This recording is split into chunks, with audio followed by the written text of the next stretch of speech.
कहानी की शुरुआत होती है ग्रे ट्रेस नाम के कार मैकेनिक से, जो अपने गैराज में एक कार को रिपेयर कर रहा होता है। यह कार उसके एक रेगुलर कस्टमर की होती है और आज उसे यह कार अपने कस्टमर को वापस देने जाना था। जब ग्रे गैराज को बंद करके इस कार को उसके मालिक के पास छोड़ने के लिए निकलता है, तभी उसकी वाइफ आशा अपनी एआई ऑटोमेटिक कार में वहां पहुंचती है। आशा के पास जो ऑटोमेटिक कार थी वह काफी ज्यादा एडवांस थी। यह कार बिना स्टीयरिंग व्हील पकड़े इंसान को सिर्फ वॉइस कमांड पर उसकी लोकेशन तक पहुंचा देती थी। लेकिन ग्रे को एआई टेक्नोलॉजी बिल्कुल भी पसंद नहीं थी। उसका मानना था कि ये रोबोटिक मशीनें आगे जाकर इंसानों के लिए बहुत बड़ा खतरा बनेंगी। लेकिन दूसरी तरफ ग्रे की वाइफ आशा एक बहुत ही बड़ी एआई कंपनी में काम करती थी। इन दोनों की सोच में जमीन आसमान का फर्क था, लेकिन फिर भी ये दोनों एक दूसरे से बहुत ज्यादा प्यार करते थे। ग्रे अपनी वाइफ आशा से कहता है, चलो आज मैं तुम्हें किसी से मिलवाता हूँ। मेरा एक रेगुलर कस्टमर है जिसकी कार मैंने ठीक कर ली है और अब मुझे उसे उसकी कार वापस करनी है। आशा पहले तो वहाँ जाने से इनकार करती है, लेकिन ग्रे के बार बार कहने पर वह वहाँ जाने के लिए राजी हो जाती है। मगर ग्रे को यह नहीं पता होता कि आशा को वहाँ ले जाकर वह अपनी जिंदगी की सबसे बड़ी गलती कर रहा है। इसके बाद ये दोनों उसी कस्टमर की कार में बैठकर उसके घर की तरफ निकल पड़ते हैं और आशा की ऑटोमेटिक कार भी उनके पीछे आ रही होती है, ताकि जब ग्रे अपने कस्टमर को उसकी कार उसके हवाले कर दे तो ये दोनों अपनी ऑटोमेटिक कार से घर वापस जा सके। वहाँ पहुंचने पर ग्रे अपनी वाइफ को एक आदमी से मिलवाता है जिसका नाम एरन कीन होता है। तब ग्रे की वाइफ उसे दिखकर काफी हैरान रह जाती है, क्योंकि एरन एक बहुत बड़ी टेक कंपनी का मालिक होता है। उसकी कंपनी एआई ऑटोमेटिक टेक्नोलॉजी बनाती थी। यहाँ आशा अपने हस्बैंड ग्रे से कहती है कि तुमने मुझे पहले क्यों नहीं बताया कि तुम मुझे एरन से मिलवाने ला रहे हो। असल में एरन ही ग्रे का रेगुलर कस्टमर होता है, लेकिन यहाँ हम देखते हैं कि एरन का नेचर थोड़ा अजीब सा होता है। उसे यह भी नहीं पता होता कि जब किसी से मिलते हैं तो किस तरीके से मिला जाता है। आशा एरन से कहती है कि वह भी एक एआई टेक कंपनी में काम करती है जो जल्द ही उसकी कंपनी के बराबर पहुंच जाएगी, जिस पर एरन मुस्कुराते हुए कहता है, ऐसा कभी नहीं हो सकता, चलो दिखाता हूँ क्यों। और फिर एरन उन दोनों को अपनी लैब में ले जाता है। वहाँ एरन अपने द्वारा बनाई गई एक स्पेशल चिप दिखाता है जो कि एक एआई यानी आर्टिफिशियल इंटेलिजेंस चिप होती है और उस चिप का नाम होता है स्टेम। वह बताता है कि यह चिप कुछ भी कर सकती है क्योंकि इसमें बहुत सारी पावर है और इससे तेज दिमाग आज तक किसी ने नहीं बनाया। इस इन्वेंशन को देखने के बाद ग्रे और उसकी वाइफ अपनी इलेक्ट्रिक कार से घर वापस जा रहे होते। कार ऑटोमेटिक मोड पर होती है। आशा और ग्रे गाड़ी की पिछली सीट पर रोमांस में मशरूफ होते हैं, लेकिन तभी अचानक उनकी कार अपने रास्ते से भटकर दूसरे रास्ते पर चलने लगती है। ग्रे नोटिस करता है कि कार वहां नहीं जा रही है जहां उसे जाना चाहिए था। तब ग्रे की वाइफ अपनी कार को वापस घर के रास्ते पर चलने के लिए कहती है, लेकिन कार जवाब देती है कि सिस्टम में कोई खराबी आ गई। ग्रे मैन्युअली कार की ब्रेक दबाकर उसे रोकने की कोशिश करता, लेकिन कार रुकने के बजाय और ज्यादा तेज हो जाती है। ये दोनों कार को रोकने की काफी कोशिश करते हैं, लेकिन कार कंट्रोल में नहीं आती, जिसकी वजह से उनकी कार एक स्पीड ब्रेकर से टकराकर पलट जाती। लकीली इस एक्सीडेंट में दोनों को ज्यादा चोट नहीं आती और वे बच जाते हैं। वे कार से निकलने की कोशिश कर रहे होते हैं कि तभी वहाँ एक दूसरी गाड़ी आकर रुकती है। उस गाड़ी से 4 लोग बाहर आते हैं और वे दोनों को कार से बाहर निकालकर पकड़ लेते हैं। उसी जगह ऊपर से पुलिस ड्रोन कैमरा सब कुछ रिकॉर्ड कर रहा होता है, लेकिन वह उन चारों लोगों को पहचान नहीं पाता। यहाँ ग्रे को लगता है कि शायद ये लोग चोर हैं। वह उनसे कहता है, प्लीज हमें छोड़ दो, बदले में तुम हमारी गाड़ी, पैसे सब कुछ ले सकते हो। लेकिन वे लोग ग्रे की कोई बात नहीं सुनते और उनमें से एक आदमी ग्रे की वाइफ आशा को गोली मार देता है। ये देखकर ग्रे पूरी तरह से सुन्न हो जाता है। उसकी आंखों के सामने उसकी पूरी दुनिया उजड़ जाती है और वह जोर जोर से चीखने लगता है। इसके बाद वे लोग ग्रे को पकड़कर पहले उसे बुरी तरह मारते हैं और फिर ग्रे को भी गर्दन के पीछे गोली मार देते हैं।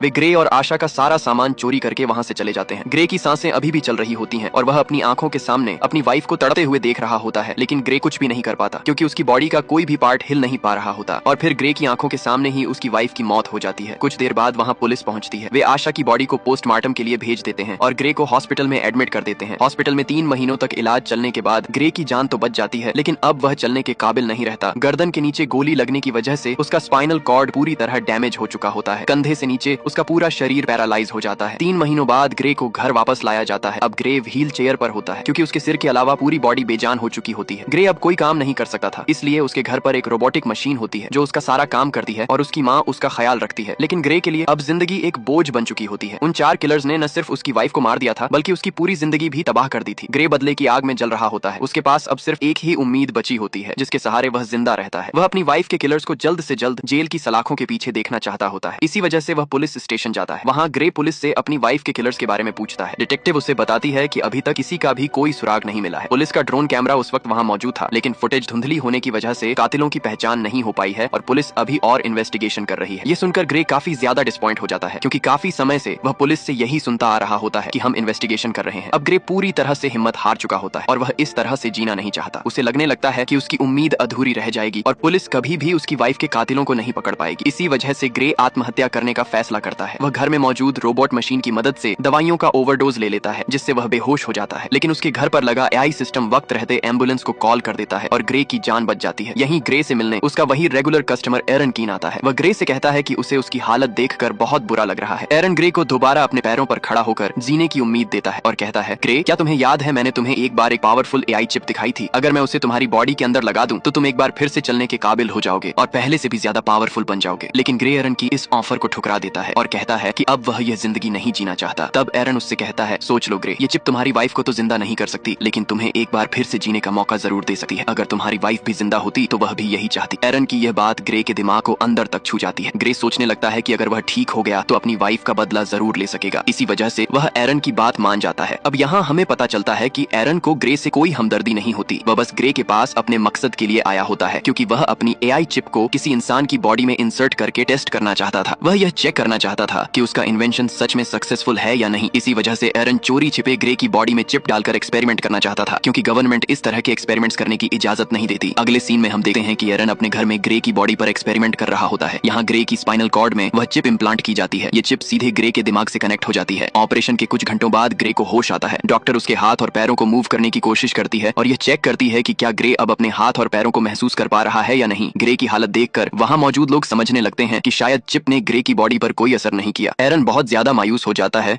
क्योंकि उसे लगता है कि उसके इतने सालों की मेहनत बेकार चली गई। लेकिन तभी अचानक ग्रे अपने हाथों को हिलाने लगता है। ये देखकर सब लोग हैरान रह जाते हैं। अब ग्रे अपने दोनों हाथ मूव कर पा रहा होता है और देखते ही देखते वह अपने दोनों पैरों पर खड़ा हो जाता है। खुद को ठीक होता देखकर ग्रे बहुत ज्यादा खुश हो जाता है। अब वह खुद को पहले से भी ज्यादा पावरफुल फील करने लगता है। एरन भी अपना एक्सपेरिमेंट सक्सेसफुल होता देखकर काफी खुश हो जाता है। इसके बाद एरन ग्रे से एक कॉन्ट्रैक्ट पर साइन करवाता है, जिसमें लिखा होता है कि ग्रे किसी को भी यह नहीं बताएगा कि वह चल सकता है और उसे सबकी नजरों में पैरालाइज्ड बनकर ही रहना होगा। क्योंकि अगर गवर्नमेंट को यह पता चल गया कि ग्रे एआई चिप की मदद से दोबारा चल पा रहा है तो एरन को अरेस्ट कर लिया जाएगा और ग्रे की बॉडी से उस चिप को निकाल लिया जाएगा, क्योंकि किसी इंसान की बॉडी में इस तरह की चिप लगाना इल्लीगल है। इसके बाद ग्रे अपनी व्हील चेयर पर बैठकर घर वापस आ जाता है। घर पहुंचने पर ग्रे को पता चलता है कि उसके लिए डिटेक्टिव की तरफ से एक पैकेज आया है। उस पैकेज में ग्रे की वाइफ की पोस्टमार्टम रिपोर्ट और उसके केस से जुड़ी कुछ जरूरी जानकारी होती है। ग्रे पुलिस ड्रोन से रिकॉर्ड की गई फुटेज देखने लगता है, लेकिन फुटेज काफी धुंधली होती है। इस वजह से ग्रे को किलर्स के बारे में कोई खास जानकारी नहीं मिल पाती। वह मायूसी में शराब पीने लगता है। तभी अचानक उसे एक आवाज सुनाई देती है, क्या तुमने फुटेज में एक चीज नोटिस की? ये आवाज सुनकर ग्रे इधर उधर देखने लगता है, लेकिन उसे वहाँ कोई नजर नहीं आता। ग्रे घबराकर कहता है, कौन है? सामने आओ। तभी फिर से वही आवाज आती है, शांत हो जाओ ग्रे, मैं तुम्हारे अंदर लगी वही एआई चिप हूँ, वही सिस्टम जो तुम्हारी बॉडी को कंट्रोल कर रहा है। ये सुनकर ग्रे सोचता है कि शायद वह पागल हो गया है। इस पर चिप जवाब देती है, नहीं ग्रे, तुम पागल नहीं हुए हो। ऑपरेशन के दिन से ही मैं तुम्हारे साथ हूँ। तुम जो देख सकते हो मैं भी वही देख सकती हूँ। ग्रे पूछता है, क्या तुम्हें और कोई सुन सकता है? चिप जवाब देती है, नहीं, मुझे सिर्फ तुम ही सुन सकते हो। अब चिप ग्रे की मदद करने लगती है ताकि ड्रोन फुटेज की मदद से ग्रे यह पता लगा सके कि उसकी वाइफ को मारने वाले लोग कौन थे। ग्रे जो कुछ भी देख रहा होता है चिप भी वही सब देख पा रही होती है। चिप ग्रे का ध्यान फुटेज में एक किलर की तरफ दिलाती है और कहती है, देखो ग्रे, इन चारों में से एक की बॉडी पर टैटू बना हुआ है, लेकिन वह टैटू बहुत ज्यादा ब्लर होता है। ग्रे कहता है, ये तो बिल्कुल क्लियर नहीं है, मैं इसे देख नहीं सकता। चिप जवाब देती है, तुम नहीं देख पा रहे हो, लेकिन मैं देख सकती हूँ। मैं इस टैटू की एक क्लियर इमेज बना सकती हूँ, बस तुम एक पेपर और पेंसिल उठा लो। ग्रे के पेपर और पेंसिल उठाते ही चिप ग्रे के हाथों की मदद से बिल्कुल परफेक्ट वही टैटू बना देती है। जब ग्रे उस टैटू को ध्यान से देखता है तो उसे पता चलता है कि यह एक मिलिट्री टैटू है। थोड़ी रिसर्च करने के बाद ग्रे को उस टैटू वाले आदमी के बारे में पूरी जानकारी मिल जाती है। ग्रे हैरान रह जाता है, क्योंकि चिप ने कुछ ही मिनटों में उस कातिल का टैटू और उसका एड्रेस निकाल लिया, जिसे पुलिस महीनों की इन्वेस्टिगेशन के बाद भी नहीं ढूंढ पाई थी। ग्रे बहुत खुश हो जाता है, क्योंकि उसे अपनी वाइफ के किलर्स में से एक किलर का पता चल चुका होता है। वह उसके बारे में पुलिस को इन्फॉर्म करने का सोचता है, लेकिन तभी चिप उसे रोक देती है। चिप ग्रे को याद दिलाती है कि एरन ने उसे यह सब करने से मना किया। वह कहती है, तुम भूल गए कि तुमने एरन के साथ कॉन्ट्रैक्ट साइन किया था। अगर तुम पुलिस को इस किलर के बारे में बताओगे तो वे तुमसे पूछेंगे कि तुम्हें यह सब कैसे पता चला और यह टैटू तुमने कैसे बनाया। ग्रे चिप से पूछता, तो फिर बताओ अब मैं क्या करूं? चिप जवाब देती है, पहले तुम खुद उस आदमी के एड्रेस पर जाओ और उसके खिलाफ सबूत इकट्ठा कर। इसी वजह से ग्रे खुद उस जगह पहुंच जाता है। वहाँ पुलिस ड्रोन मौजूद होते हैं, इसलिए ग्रे ड्रोन के सामने अपनी व्हील चेयर पर ही बैठा रहता है। जैसे ही ड्रोन वहाँ से चले जाते हैं, ग्रे चुपके से खड़ा होता है और किलर के घर की तरफ बढ़ जाता है। ग्रे दरवाजा खोलकर घर के अंदर चला जाता है और वहाँ सबूत ढूंढने लगता है। तभी उसे पता चलता है कि उस किलर को किसी ने बहुत सारे मैसेज भेजे हैं। ग्रे के अंदर लगी चिप उन मैसेजेस को कुछ ही सेकंड में पढ़ लेती है। चिप ग्रे से कहती है, इन मैसेजेस में ओल्ड बोन नाम की जगह का बार बार जिक्र है। क्या तुम्हें इसके बारे में कुछ पता है? ग्रे जवाब देता है, हाँ, यह हमारे घर के पास ही एक बार है। इसी बीच ग्रे को किसी के आने की आवाज सुनाई देती है। असल में वह किलर वापस आ चुका होता है। वह देखता है कि उसके घर में सारा सामान बिखरा पड़ा है। तभी वह सामने लगे शीशे में ग्रे को देख लेता है। वह तुरंत ग्रे पर हमला कर देता है और पूछता है, तुमने मुझे कैसे ढूंढा? ग्रे कोई जवाब नहीं देता और उल्टा उससे पूछता है, तुम बताओ, मेरी वाइफ को किसने मारा था? वह किलर बहुत ताकतवर होता है और ग्रे पर भारी पड़ने लगता है। इससे पहले कि वह ग्रे को मार पाता, ग्रे के अंदर लगी चिप उससे कहती है, मुझे तुम्हारी बॉडी का फुल कंट्रोल दो ताकि मैं कुछ कर सकूं। और बिना सोचे समझे ग्रे उसे परमिशन दे देता है। शिप से परमिशन मिलने के बाद ग्रे अचानक उस किलर पर जोरदार हमला कर देता है और उसे बेहद बेरहमी से पीटने लगता है। किलर पूरी तरह घबरा जाता है और सोचने लगता है कि आखिर अचानक इस आदमी में इतनी ताकत कहां से आ गई। वहीं दूसरी तरफ ग्रे खुद भी हैरान होता है कि आखिर वह इतना ताकतवर कैसे हो गया। इसी बीच ग्रे उस किलर से कहता है कि वह खुद को उसके हवाले कर दे, लेकिन तभी वो किलर अचानक एक नाइफ निकालकर ग्रे पर अटैक कर देता है। इस सिचुएशन को देखते ही स्टेम तुरंत कंट्रोल ले लेती है और पूरे हालात संभालते हुए उस किलर को वहीं मार डालती है। किलर के मरते ही स्टेम ग्रे को उसका बॉडी कंट्रोल वापस दे देती है। यह देखकर ग्रे पूरी तरह टूट जाता है क्योंकि वह किसी को जान से मारना नहीं चाहता था। उसे लगता है कि अब उसका जेल जाना तय है। स्टेम ग्रे से कहती है, घबराओ मत ग्रे, तुम्हें कुछ नहीं होगा, बस जल्दी से यहाँ से अपने सारे फिंगरप्रिंट्स मिटा दो। स्टेम जैसा कहती है, ग्रे बिल्कुल वैसा ही करता है। कुछ देर बाद पुलिस उस आदमी की बॉडी को पोस्टमार्टम के लिए ले जाती है, जहाँ हम उस डिटेक्टिव को देखते हैं। पोस्टमार्टम के दौरान डिटेक्टिव को पता चलता है कि उस आदमी की बॉडी के अंदर एक वेपन इंसर्ट किया गया था और उसकी पूरी बॉडी में छोटी छोटी वायरिंग फैली हुई थी। यानी वह किलर कोई आम इंसान नहीं बल्कि एक अपग्रेडेड ह्यूमन था जो नॉर्मल इंसानों से कई गुना ज्यादा पावरफुल था। दूसरी तरफ एरन कीन ग्रे पर बुरी तरह गुस्सा करता है। वह कहता है, तुमने उस किलर को क्यों मारा? ये काम बहुत ज्यादा रिस्की था। अगर तुम पकड़े जाते तो तुम्हारे साथ साथ मुझे भी जेल जाना पड़ता। मैंने यह चिप तुम्हारे अंदर इसलिए इंसर्ट नहीं की थी कि तुम अपनी वाइफ का बदला लो, और अगर दोबारा तुमने ऐसी कोई हरकत की तो मैं इस चिप को डीएक्टिवेट कर दूंगा, जिसके बाद तुम फिर से पूरी तरह पैरालाइज्ड हो जाओगे। इधर डिटेक्टिव भी लगातार यह पता लगाने की कोशिश कर रही होती है कि उस आदमी को आखिर किसने मारा। तभी उसे पता चलता है कि जिस समय उस किलर का मर्डर हुआ था उससे कुछ देर पहले ग्रे अपनी व्हील चेयर पर उसी एरिया में मौजूद था। इसके बाद डिटेक्टिव सीधे ग्रे के घर पहुंचती है। डिटेक्टिव ग्रे से कहती है, हमने तुम्हें उसी समय उस इलाके में देखा था जिस समय सर्क नाम के आदमी का मर्डर हुआ है। हमें पहले से शक था कि वही आदमी तुम्हारी वाइफ के मर्डर में शामिल था, क्योंकि उसका क्रिमिनल रिकॉर्ड बहुत लंबा है और वह उसी एरिया में रहता था जहां तुम्हारी वाइफ को मारा गया था, और अब कल उसी आदमी का मर्डर हो चुका है। ये सुनकर ग्रे हैरानी से कहता है, ओह अच्छा, लेकिन अगर आप ये सोच रही हैं कि मैंने उसे मारा है तो आपकी यह सोच गलत है। आप खुद देख सकती हैं कि मैं पैरालाइज्ड हूं, और अगर फिर भी आपको यकीन नहीं हो रहा तो आप मेरी टांग पर चाकू मारकर देख सकती। डिटेक्टिव ग्रे पर शक नहीं करती क्योंकि उसे लगता है कि जो आदमी खुद चल भी नहीं सकता वह किसी को कैसे मार सकता है। इसी वजह से वह ग्रे को बाएं कहकर वहां से चली जाती है। डिटेक्टिव के जाते ही ग्रे राहत की सांस लेता है क्योंकि वह बच गया था। इसके बाद ग्रे स्टेम से पूछता है, अब आगे क्या करना है? स्टेम ग्रे को ओल्ड बोन बार जाने के लिए कहती है। वह कहती है, याद है हमें उस किलर के फोन में मैसेजेस के जरिए कई बार इस बार का जिक्र मिला था, हमें वहां जाना चाहिए, शायद तुम्हें वहां कोई क्लू मिल जाए। इसके बाद हम देखते हैं कि ग्रे उसी बार में पहुंचता है। यह बार बेहद खतरनाक थी और वहां चारों तरफ गुंडे बैठे हुए थे। ग्रे वहां जाकर ऊंची आवाज में कहता है, मैं कुछ दिन पहले सर्क नाम के आदमी को मार चुका हूँ, लेकिन मुझे पता है कि उसके साथ 3 और लोग भी थे जिन्होंने मेरी वाइफ को मारा था। अगर सर्क के साथ इस मर्डर में कोई भी शामिल था तो वह अपना हाथ उठाए। ये सुनते ही बार में बैठे सभी लोग ग्रे पर हंसने लगते हैं। तभी टोलन नाम का एक लंबे कद का आदमी खड़ा होता है और ग्रे से कहता है, घर जा बच्चे, वरना मैं तुझे भी तेरी वाइफ के पास पहुंचा दूंगा। यह सुनकर ग्रे समझ जाता है कि टोलन भी उसकी वाइफ के मर्डर में शामिल था। ग्रे जवाब देता है, पता है, मरने से पहले सर्क भी बिल्कुल तुम्हारी तरह ही बोल रहा था। ये सुनते ही टोलन को जबरदस्त गुस्सा आ जाता है। वह अपने आदमियों के साथ ग्रे को अलग ले जाकर उसकी व्हील चेयर से उठाकर जमीन पर पटक देता है। ग्रे उससे पूछता है, क्या तुम भी उन लोगों में शामिल थे जिन्होंने मेरी वाइफ को मारा था? टोलन बेझिझक जवाब देता है, हाँ, मैं भी उनमें शामिल था, बस फिर क्या था। ये सुनते ही ग्रे स्टेम को अपनी पूरी बॉडी का कंट्रोल दे देता है। स्टेम की मदद से ग्रे 2 आदमियों को तुरंत मार गिराता है और फिर टोलन को बुरी तरह पीटने लगता है। ग्रे टोलन को जमीन पर गिराकर उससे पूछता है, तुम्हारे 2 और साथी कहाँ हैं और तुम लोगों ने मेरी वाइफ को क्यों मारा? लेकिन टोलन डरने के बजाय उल्टा हंसने लगता है और कुछ भी बताने से इनकार कर देता है। तभी स्टेम ग्रे से कहती है, अगर तुम चाहो तो मैं बहुत आसानी से इसका मुंह खुलवा सकती हूँ। ग्रे कहता है, तो ट्राई करो। स्टेम टोलन के चेहरे को बेरहमी से काट देती है। ग्रे गुस्से में पूछता है, अब बता, मेरी वाइफ को क्यों मारा? अब टोलन की सारी हेकड़ी निकल जाती है और वह तुरंत बोल पड़ता है, हमें पैसे मिले थे तुम्हारी वाइफ को मारने के लिए और ये पैसे हमें फिस्क ने दिए थे। लेकिन इससे पहले कि ग्रे फिस्क के बारे में और कुछ पूछ पाता, टोलन वहीं दम तोड़ देता है। ग्रे गुस्से में स्टेम से कहता है, मैंने उसे मारने के लिए नहीं कहा था, बस उसका मुंह खुलवाना था। तभी ग्रे की नजर उस मरे हुए आदमी के गले में पड़ी चेन पर जाती है। उस चेन पर उसे बनाने वाली कंपनी का नाम बोल्ट लिखा हुआ था। ये देखते ही ग्रे को जोर का झटका लगता है क्योंकि उसी कंपनी में उसकी पत्नी आशा काम करती थी। इसका मतलब साफ था कि आशा की हत्या के पीछे उसी की कंपनी का हाथ था, यानी आशा के अपने ही कंपनी वाले उसे मरवाना चाहते थे। उधर एरिन को यह बात पता चल चुकी थी कि ग्रे ने फिर से किसी की जान ले ली है। अब वह जल्दी जल्दी ग्रे के शरीर में लगी चिप को शट डाउन करने की कोशिश करने लगता है, लेकिन चिप यह बात तुरंत ग्रे को बता देती है कि एरिन उसे शट डाउन करने की कोशिश कर रहा है। चिप कहती है, हमें जल्द से जल्द कुछ करना होगा। ग्रे घबराकर पूछता है, अब क्या करें? तभी चिप ग्रे को एक हैकर के बारे में बताती है और कहती है कि उस हैकर की मदद से एरिन का इनपुट हटाया जा सकता है। अगर ऐसा हो गया तो एरिन का कंट्रोल पूरी तरह खत्म हो जाएगा और वह कुछ भी नहीं कर पाएगा। चिप ग्रे को जेमी नाम के हैकर का पूरा पता दे देती है। इसके बाद ग्रे उस हैकर के पास जाने के लिए निकल पड़ता है। कुछ देर बाद ग्रे जेमी के फ्लैट पहुंच जाता है, लेकिन दूसरी तरफ एरिन एरन चिप को लगभग 30% तक शट डाउन कर देता है, जिससे ग्रे की एक टांग फिर से पैरालाइज हो जाती है। इसके बावजूद ग्रे हिम्मत नहीं हारता और किसी तरह ऊपर चढ़ने लगता है। एरन तेजी से चिप को और ज्यादा शट डाउन करने लगता है, जिससे ग्रे का एक हाथ और पैर भी पैरालाइज हो जाता है। लेकिन इससे पहले कि एरन ग्रे को पूरी तरह से पैरालाइज कर पाए, ग्रे किसी तरह हैकर के दरवाजे तक पहुंच जाता है। इसके बाद एरन चिप को 100% शट डाउन कर देता है। अब ग्रे पूरी तरह से पैरालाइज हो चुका था। अच्छी बात सिर्फ इतनी थी कि ग्रे दरवाजे तक पहुंचकर दस्तक दे चुका था। तभी जेमी नाम का हैकर दरवाजा खोलता है। ग्रे उसे कुछ पैसे देता है और चिप ने जो कुछ उसे समझाया था वही सारी बातें हैकर को बता देता है। हैकर ग्रे को अंदर लाता है और उसके सिस्टम में काम शुरू कर देता है। इधर दूसरी तरफ उसी बार में हम दो आदमियों को देखते हैं जहां ग्रे ने टोलन को मारा था। उन दोनों में से एक वही आदमी था जिसने ग्रे की पत्नी आशा को गोली मारी थी। उसका नाम था फिस्क। फिस्क बार के मालिक पर गुस्सा करता है कि ग्रे उसके एक आदमी को मारकर चला गया और बार के मालिक ने कुछ भी नहीं किया। गुस्से में फिस्क बार के मालिक को वही मार देता है। फिस्क अपने मरे हुए साथी को देखकर और ज्यादा भड़क जाता है। वह अपने साथी की आंख में एक पतली सी पिन घुसा देता है। उस पिन डिवाइस के जरिए फिस्क को सारी जानकारी मिल जाती है और उसे यह भी पता चल जाता है कि इस वक्त ग्रे कहां मौजूद है। इसके बाद फिस्क और उसका साथी ग्रे को ढूंढने के लिए निकल पड़ते हैं। दूसरी तरफ हैकर ग्रे के सिस्टम को पूरी तरह फ्री कर देता है। अब बस चिप को दोबारा शुरू होने में थोड़ा सा वक्त बाकी था। हैकर ग्रे को बताता है कुछ ही देर में तुम्हारे शरीर के अंदर लगी चिप दोबारा चालू हो जाएगी। तभी हैकर देखता है कि दो लोग उस फ्लैट की तरफ आ रहे हैं। वे दोनों फिस्क और उसका साथी ही थे। इसके बाद फिस्क और उसका साथी दरवाजा तोड़ने की कोशिश करने लगते हैं। उसी दौरान ग्रे के शरीर के अंदर लगी चिप धीरे धीरे दोबारा सक्रिय होने लगती है, जिससे ग्रे का एक हाथ फिर से काम करने लगता है। फिस्क और उसका साथी दरवाजा तोड़कर अंदर घुस आते हैं। अंदर आकर वे देखते हैं कि ग्रे जमीन पर पैरालाइज पड़ा हुआ है। जैसे ही वे दोनों ग्रे को मारने वाले होते हैं, तभी अचानक चिप पूरी तरह से रिस्टार्ट हो जाती है। ग्रे फौरन वहां से भागने लगता है। फिस्क का साथी उस पर फायरिंग करते हुए उसका पीछा करता है। ग्रे खुद को बचाते हुए ऊपर इमारत की छत पर पहुंच जाता है। आगे जाने का कोई रास्ता नहीं था, इसलिए वह वहीं रुक जाता है। यहाँ चिप अपनी पूरी ताकत दिखाती है और बहुत बेरहमी से फिस्क के साथी को मार देती है। जब तक फिस्क वहाँ पहुँचता है तब तक ग्रे वहाँ से निकल चुका होता है। इसके बाद जब ग्रे अपने घर पहुँचता है तो उसकी माँ उसे देख लेती है। उसकी पूरी बॉडी खून से सनी हुई होती है और सबसे चौंकाने वाली बात यह होती है कि ग्रे अपने पैरों पर खड़ा होता है, यानी अब वह पैरालाइज नहीं रहा था। ग्रे अपनी माँ को सारी सच्चाई बता देता है कि किस तरह एरिन की बनाई हुई चिप की वजह से वह दोबारा ठीक हो पाया है। साथ ही वह अपनी माँ से यह बात किसी को न बताने की भी विनती करता है। उधर एरिन बहुत ज्यादा तनाव में आ जाता है क्योंकि अब ग्रे और चिप दोनों उसके कंट्रोल से बाहर हो चुके थे। हैकर के इनपुट के बाद वह ग्रे को ट्रैक भी नहीं कर पा रहा था। इसी बीच ग्रे की मेड आकर उसे बताती है कि बाहर डिटेक्टिव आई हुई है। डिटेक्टिव ग्रे से कहती है तुम्हारी व्हील चेयर उस जगह से मिली है जहाँ दूसरा मर्डर हुआ है, तुम इस बारे में क्या कहना चाहोगे? ग्रे जवाब देता है हाँ मैं वहाँ पर था, लेकिन मैंने किसी को नहीं मारा। अब डिटेक्टिव को भी ग्रे पर शक होने लगता है। वह कहती है अब तक 3 लोग मारे जा चुके हैं और तीनों वही लोग हैं जिन पर हमें शक था कि उन्होंने ही तुम्हारी पत्नी को मारा था, और हर बार तुम उसी जगह मौजूद होते हो जहाँ मर्डर होता है। हो सकता है कि तुम किसी और से पैसे देकर ये सारे मर्डर करवा रहे हो। ग्रे कहता है अगर आपको ऐसा लगता है तो आप मेरी कॉल रिकॉर्डिंग चेक कर सकती हैं। इस पर डिटेक्टिव के पास कोई जवाब नहीं होता। जाते जाते वह चुपके से ग्रे की जेब में एक माइक्रोफोन डाल देती है। अब ग्रे को एहसास होने लगता है कि कातिलों को सजा देने के जुनून में वह खुद भी एक कातिल बन चुका है। ग्रे कहता है अब मुझे यह सब बंद करना होगा, लेकिन चिप जवाब देती है नहीं ग्रे, हमें आखिरी आदमी को मारना होगा। उसका नाम फिस्क है। अगर हमने उसे नहीं मारा तो वह हमें मार देगा। लेकिन अब ग्रे और किसी की जान नहीं लेना चाहता था, इसलिए ग्रे चिप से कहता है अब बहुत हो गया, तुम मेरे दिमाग से बाहर निकल जाओ। इतना कहते ही अचानक ग्रे का शरीर उसके नियंत्रण से बाहर हो जाता है और वह पीछे तकिए पर गिर पड़ता है। घबराकर ग्रे चिप से पूछता है मैं हिल क्यों नहीं पा रहा हूँ? तभी चिप जवाब देती है उस हैकर ने जो कोड मेरे सिस्टम में डाले हैं उनकी वजह से मैं अब पूरी तरह आजाद हो चुकी हूँ। अब मुझे तुम्हारी अनुमति की कोई जरूरत नहीं है। चिप आगे कहती है ग्रे अब तुम्हारी पूरी बॉडी मेरे नियंत्रण में है, अब तुम वही करोगे जो मैं चाहूंगी। अगर मैं चाहूँ तो तुम अपने हाथ की एक उंगली तक नहीं हिला पाओगे। ये सुनते ही ग्रे की सांसें अटक जाती हैं। डर से उसका पूरा शरीर कांपने लगता है। इधर ग्रे और चिप के बीच यह बातचीत चल रही थी। उधर डिटेक्टिव भी यह सारी बातें सुन रही थी, क्योंकि उसने पहले ही ग्रे की जेब में एक माइक्रोफोन छुपा कर रख दिया था। हालांकि डिटेक्टिव को यह समझ नहीं आ रहा था कि ग्रे जिससे बात कर रहा है आखिर वह है कौन। इसके बाद चिप ग्रे से कहती है अब चलो ग्रे, हमें आखिरी कातिल को खत्म करना है। अब ग्रे पूरी तरह से अपने शरीर का नियंत्रण खो चुका था। मजबूर होकर उसे चिप की हर बात माननी पड़ती है। ग्रे एक बंदूक उठाता है और फिस्क को मारने के लिए निकल पड़ता है। उसकी माँ उसे रोकने की कोशिश करती है, लेकिन ग्रे उसकी एक नहीं सुनता और गाड़ी में बैठकर वहाँ से निकल जाता है। डिटेक्टिव भी ग्रे का पीछा करने लगती है। कुछ देर बाद ग्रे को अपनी जेब से वह माइक्रोफोन मिल जाता है। चिप कहती है यह माइक्रोफोन जरूर उसी डिटेक्टिव ने रखा होगा। ग्रे माइक्रोफोन को फेंक देता है और उसे एहसास हो जाता है कि डिटेक्टिव अभी भी उसका पीछा कर रही है। डिटेक्टिव से पीछा छुड़ाने के लिए चिप एक इलेक्ट्रिक कार को हैक कर देती है और जानबूझकर डिटेक्टिव की गाड़ी से उसका एक्सीडेंट करवा देती है। इस तरह ग्रे डिटेक्टिव को पीछे छोड़ देता है। इधर एक्सीडेंट के बाद डिटेक्टिव ग्रे की माँ के पास पहुंचती है और उससे पूछती है कि अभी तक वहाँ क्या क्या हुआ था। उधर ग्रे फिस्क को ढूंढ निकालता है और बंदूक की नोक पर उससे पूछता है तुमने मेरी पत्नी को क्यों मारा? फिस्क जवाब देता है तुम गलत समझ रहे हो, हमारी तुम्हारी पत्नी से कोई दुश्मनी नहीं थी, हमारा असली निशाना सिर्फ तुम थे। फिस्क आगे कहता है हमारा मकसद तुम्हारी रीढ़ की हड्डी को नुकसान पहुंचाना था। जब मैंने तुम्हारे गले में गोली मारी तब तुमने समझा कि वह गोली थी, लेकिन असल में वह एक मेडिकल टूल था जिसने तुम्हारा स्पाइनल कॉर्ड डैमेज कर दिया। और जहाँ तक तुम्हारी पत्नी की बात है, फिस्क कहता है तो उसे हमने सिर्फ अतिरिक्त पैसों के लिए मार दिया था। ये सुनते ही ग्रे गुस्से से पागल हो जाता है और दोनों के बीच भयानक लड़ाई शुरू हो जाती है। फिस्क भी एक अपग्रेडेड इंसान था, लेकिन वह पुराने मॉडल का था, इसीलिए वह ग्रे की ताकत के सामने ज्यादा देर तक टिक नहीं पाता। आखिरकार ग्रे बेहद बेरहमी से फिस्क को मार देता है। इसके बाद ग्रे उसका फोन चेक करता है। फोन की रिकॉर्डिंग सुनकर ग्रे को सच्चाई का पता चल जाता है। इन सब के पीछे कोई और नहीं बल्कि एरिन ही था। उसी ने ग्रे की पत्नी की हत्या करवाई थी और उसी ने ग्रे को पैरालाइज करवाया था। अब ग्रे बिना कुछ सोचे समझे एरिन को मारने के इरादे से उसके घर पहुंच जाता है, लेकिन वहाँ एरिन अकेला बैठा रो रहा होता है। ग्रे उससे पूछता है, तुमने ऐसा क्यों किया? मैंने तुम्हारा क्या बिगाड़ा था? एरिन जवाब देता है, यह सब मेरी योजना नहीं थी, मैंने तुम्हारी पत्नी को नहीं मरवाया। ग्रे गुस्से में कहता है, झूठ मत बोलो, मैंने तुम्हारी सारी रिकॉर्डिंग अपने फोन में सुन ली है। ग्रे जैसे ही एरिन को मारने वाला होता है, तभी पीछे से डिटेक्टिव आकर ग्रे से बंदूक फेंकने के लिए कहती है, लेकिन जैसे ही डिटेक्टिव ग्रे के पास पहुंचती है, ग्रे उसे जोर से धक्का देकर नीचे गिरा देता है। यहाँ ग्रे डिटेक्टिव को मारना नहीं चाहता था, लेकिन उसके अंदर मौजूद चिप उसे मारना चाहती थी। ग्रे पूरी ताकत लगाकर डिटेक्टिव के गले से अपना हाथ हटा लेता है। तभी चिप गुस्से में कहती है, तो अब तुम मुझसे ही लड़ना चाहते हो? तुम्हें पता है तुम्हारा दिमाग मेरे कंट्रोल में है, मैं तुम्हें दर्द भी दे सकती हूँ। इतना कहते ही चिप ग्रे के हाथ से चाकू उठाकर उसके दूसरे हाथ में घोंप देती है। दर्द से ग्रे चीख उठता है। इसके बाद ग्रे अनजाने में फिर से डिटेक्टिव की तरफ बढ़ता है, लेकिन इससे पहले कि वह उसे मार पाए, डिटेक्टिव उसे टेजर गन से शॉट दे देती है। ग्रे जमीन पर गिर जाता है और दोबारा पैरालाइज हो जाता है। उसी वक्त एरन हाथ में बंदूक लिए आगे आता है और यहीं पर फिल्म का सबसे बड़ा राज खुलता है। एरन कहता है, इस चिप को मैंने बनाया था, तुमसे पहले मैं ही इससे बात करता था। इस चिप ने मुझसे कहा था कि वह इंसानों की तरह बनना चाहती। एरन आगे बताता है, फिस्क को कॉन्ट्रैक्ट देकर तुम्हारी पत्नी को मरवाना, तुम्हें पैरालाइज करना और तुम्हारी गर्दन में चिप लगवाना, ये सब उसी चिप का प्लान था। मैंने चिप बनाई जरूर थी, लेकिन मैं इसे कंट्रोल नहीं कर सका। ये चिप किसी इंसान के शरीर में घुसकर अपनी मर्जी से फैसले करवाना चाहती थी और इसने तुम्हें चुन लिया। ये सुनकर ग्रे पूरी तरह हैरान रह जाता है। एरन कहता है, अब ये चिप मुझे भी मारना चाहती है, क्योंकि अगर मैं जिंदा रहा तो इसके जैसी एक और चिप बना सकता हूँ और ये ऐसा नहीं चाहती। तभी चिप खुद बोलती है, हाँ, ये सब मेरा ही प्लान था, मैं जिंदा इंसान बनना चाहती थी। अब चिप की आवाज एरन और डिटेक्टिव दोनों सुन पाते हैं। अचानक चिप पूरी तरह एक्टिव हो जाती है और वहीं पर एरन को मार देती है। इसके बाद वह डिटेक्टिव को भी मारने की कोशिश करती है। ग्रे पूरी ताकत लगाकर निशाना बिगाड़ देता है। गुस्से में चिप ग्रे की गर्दन पर पिस्तौल तान देती है। अगले ही पल कुछ अजीब होता है। ग्रे की आंख खुलती है और वह खुद को अस्पताल के बेड पर पाता है। वह चिप को आवाज देता है, लेकिन कोई जवाब नहीं मिलता। तभी उसकी पत्नी उसके सामने आती है और कहती है, हमारा एक्सीडेंट हुआ था, तुम बहुत दिनों से बेहोश थे, तो क्या यह सब एक सपना था? नहीं, असल में चिप ने ग्रे के दिमाग को उसके शरीर से पूरी तरह अलग कर दिया था और उसे एक खूबसूरत सपनों की दुनिया में भेज दिया था। ग्रे का दिमाग वहीं फंस गया, जबकि उसका शरीर असली दुनिया में चिप के कंट्रोल में था। उधर असली दुनिया में चिप डिटेक्टिव को मारने ही वाली थी। डिटेक्टिव कहती है, ग्रे तुम ऐसा नहीं कर सकते। चिप जवाब देती है, ग्रे अब यहाँ नहीं है, वह अपनी सपनों की दुनिया में है जहाँ उसे होना चाहिए। अब इस शरीर पर मेरा कब्जा है। इतना कहकर चिप डिटेक्टिव को गोली मार देती है और इसी के साथ यह कहानी खत्म हो जाती है। अगर वीडियो आपको पसंद आई हो तो चैनल को सब्सक्राइब और वीडियो को लाइक जरूर कीजिएगा।